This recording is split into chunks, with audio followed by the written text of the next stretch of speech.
బాలకృష్ణ అల్లుడు దాటికి బొత్స ఫ్యామిలీ విలవెల్లాడుతోందా? బాలకృష్ణ అల్లుడికి చెక్ పెట్టేందుకే బొత్స ఫ్యామిలీ ఇప్పుడు విశాఖ ఉక్కు అంశాన్ని మళ్ళీ తెర మీదకి తీసుకొస్తోందా అంటే అవుననే సమాధానం ఇస్తున్నారు కొంతమంది రాజకీయ విశ్లేషకులు. ఇక ఇదే అంశానికి సంబంధించి మనతో మాట్లాడేందుకు ప్రముఖ రాజకీయ విశ్లేషకులు కృష్ణకుమారి గారు మనతో ఉన్నారు. మేడంతో మాట్లాడదాం. Madam hi madam. నమస్తే. నమస్తే మేడం. మేడం, బాలకృష్ణ అల్లుడి దాటికి బొత్స ఫ్యామిలీ విలవెల్లాడుతోందని, బొత్స కుటుంబం ఎట్టి పరిస్థితుల్లో బాలకృష్ణ అల్లుడికి చెక్ పెట్టే దిశగా అడుగులు వేస్తోందని, అందులో భాగంగానే విశాఖ ఉక్కు అంశాన్ని ఇప్పుడు తెర మీదకి తీసుకొచ్చి టీడీపీని ఇబ్బంది పెట్టే రకంగా వాళ్ళు కుయుక్తులు పన్నుతున్నారు అంటూ కొన్ని వార్తలు సోషల్ మీడియా వేదికగా చక్కర్లు కొడుతూ ఉన్నాయి. ఏంటి మేడం దీని మీద మీ విశ్లేషణ ఏంటి? మనం ముఖ్యంగా మాట్లాడుకోవాల్సింది బాలకృష్ణ అల్లుడు భరత, బొత్స సత్యనారాయణ కాదు. విశాఖ ఉక్కు ఆంధ్రుల హక్కు, అదొక ఉద్యమం. అది బహుశా మీకు తెలియకపోవచ్చు, నాకు కూడా పెద్దగా తెలియదు, చరిత్ర చదువుకోవటమే. ఆ రోజు ఏంటి అంటే విశాఖ ఉక్కు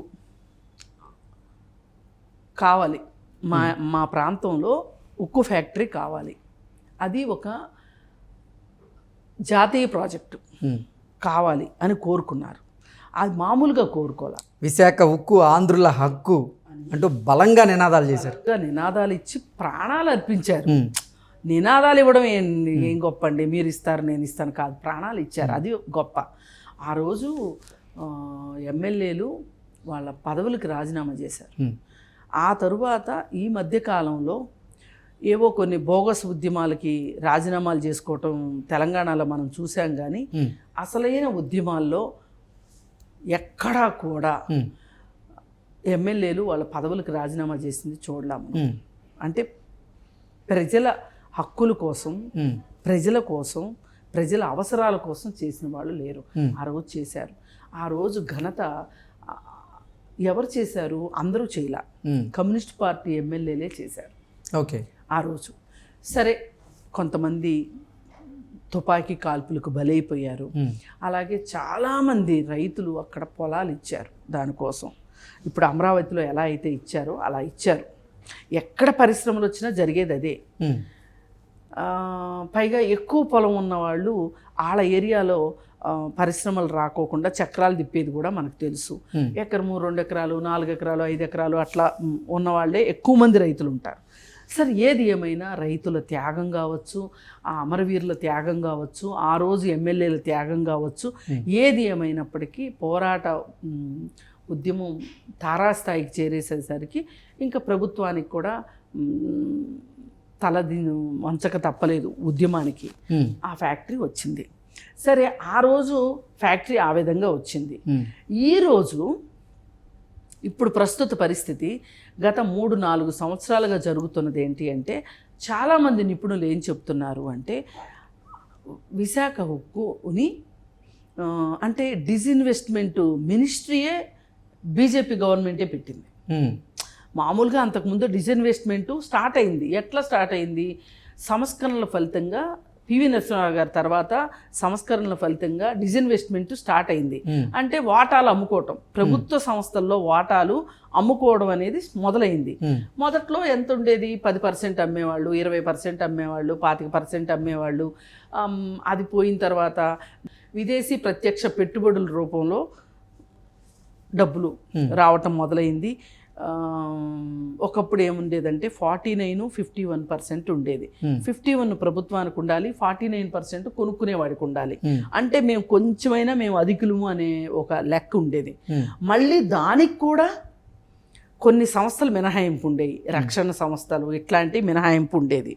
అయితే ఈ డిజిన్వెస్ట్మెంట్లో భాగంగా ప్రభుత్వ రంగ సంస్థల్లో వాటాలు అమ్మడం మొదలెట్టారు ఈ ప్రభుత్వాలు. మొదలెడితే ఇది వైజాగ్ స్టీల్ ప్లాంట్ దాకా వచ్చింది. అయితే మరి మీరు డైరెక్ట్గా వచ్చేసేసి మేము అమ్మేస్తాము అంటే ఒప్పుకోరు కదా.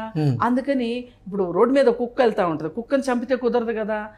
నువ్వు ఎందుకు చంపావు అని అడిగితే పిచ్చి కుక్క అంటే కానీ బాగోదు. అందుకని ఈ సంస్థలు లాభాల్లోకి లేవు, నిరుపయోగంగా ఉన్నాయి కాబట్టి అమ్ముతున్నామని చెప్పటం కోసం ప్రభుత్వం వైపు నుంచి ఇవ్వాల్సిన వత్తాసు కానీ సహాయం కానీ ఇవ్వకోకుండా నష్టాల బాటలో నడిచేటట్లుగా చేసి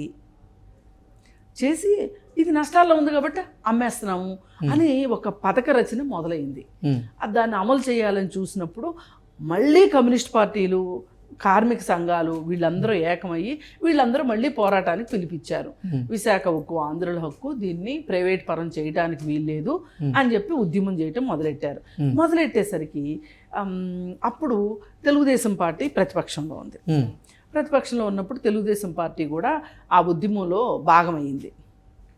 ఏది ఈ వామపక్షాలు వీళ్ళతో పాటు ఒక రకంగా అక్కడ విశాఖ ఉక్కు ఉద్యమం ప్రైవేటీకరణకి వ్యతిరేకంగా పోరాడుతుంటే హైదరాబాద్లో కూడా ఉద్యమాలు జరిగినాయి ఆ విషయానికి.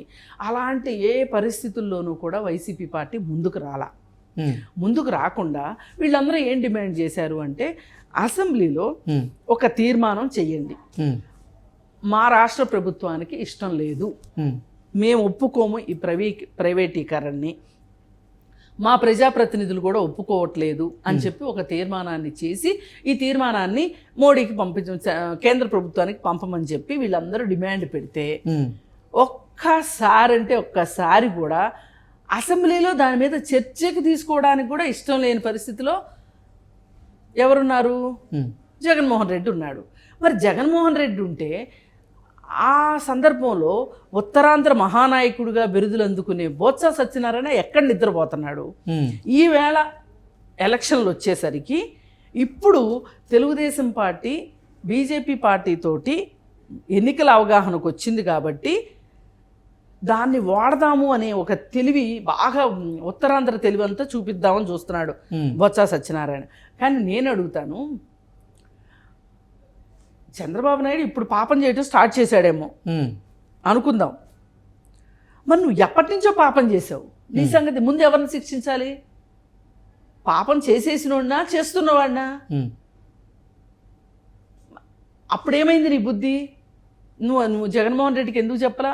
పోనీ జగన్మోహన్ రెడ్డి గారు, నేను రాజీనామా చేసేస్తాను, నా ప్రాంత అభివృద్ధికి ఆటంకం అయిపోతుంది, నా ప్రజల నోట్లో మట్టి పడిపోద్ది, నేను అక్కడ తలెత్తుకోలేను, కాబట్టి విశాఖ ఉక్కు దాని మీద మీరు ఒక నిర్ణయం తీసుకోవాలి, అసెంబ్లీలో ఒక తీర్మానం చెయ్యాలి, మీరు అప్పుడప్పుడు మీ బెయిల్ కోసం వెళ్తున్నారు కదా, మరి మీ సొంత పనులకి వెళ్ళినప్పుడు ఇది కూడా ఒక పనిగా చేసుకోండి సార్ అని చెప్పుకోవచ్చు. నువ్వు కాళ్ళు పట్టుకుంటే మటుకు తప్పే ఉంది? నీ ప్రాంత ప్రజల కోసం గొంతు కోసుకుంటే మటుకు తప్పే ఉంది? మరి ప్రజాప్రతినిధి నీకేం లాభం లేదు కదా, అక్కడ ప్రజల కోసమే కదా, నిన్ను ఓట్లేసి గెలిపించిన ఉత్తరాంధ్ర కోసమే కదా నువ్వు ప్రజా ప్రయోజనాల కోసం ఏదైనా చేయొచ్చు కదా. మరి ఎందుకు చేయలేదు ఆ రోజు చేయకోకుండా ఇప్పుడు వచ్చేసేసి నువ్వు నీకు ఎలక్షన్లు వచ్చేసరికి మీ ఆవిడని ఎంపీగా నిలబెట్టడం కోసం నువ్వు ఇవాళ భరత్ని మీద పోటీకి కష్టమైన పరిస్థితుల్లో ఆ దాటికి తట్టుకోలేక నువ్వు ఈ కొత్త పల్లవి అందుకున్నావు తప్పితే ఇది నీ నినాదం కాదు. నీ నినాదమే అయ్యుంటే గనక ఎప్పుడో నీ నినాదం అయ్యుండేది. ఎప్పుడో నువ్వు జగన్మోహన్ రెడ్డి చేత బహిష్కృతుడు అయ్యి ఉండేవాడు పార్టీలో నుంచి. అందుకే తెలిసే కుక్కిరి పేనుల్లాగా కూర్చుని ఆ రోజు కిమ్మనకుండా ఈ రోజు వచ్చి మాట్లాడుతున్నారు.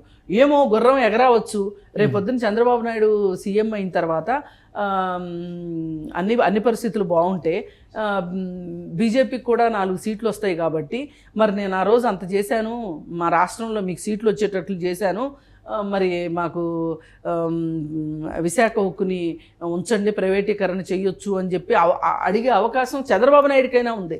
నీకెక్కడుంది అసలు? నీ సంగతి ఏంటి చూసుకో ఫస్ట్. అందుకని చెప్పి నువ్వు ఎదురోళ్ళకి ఏదో చేద్దామని చూస్తే పాపం ఏదో ఈ మధ్యకాలంలో వరుసగా వైసీపీకి ఏం చేసినా బూమరాంగ్ అవుతుంది. అదే మళ్ళీ వాళ్ళకే ఎదురు కొడుతుంది. మనం రోజుకు ఒక విషయం మాట్లాడుకుంటున్నాం వాళ్ళకి సంబంధించి. అందుకని చెప్పి వాళ్ళ గురించి మాట్లాడుకోవడం మంచిదేమో.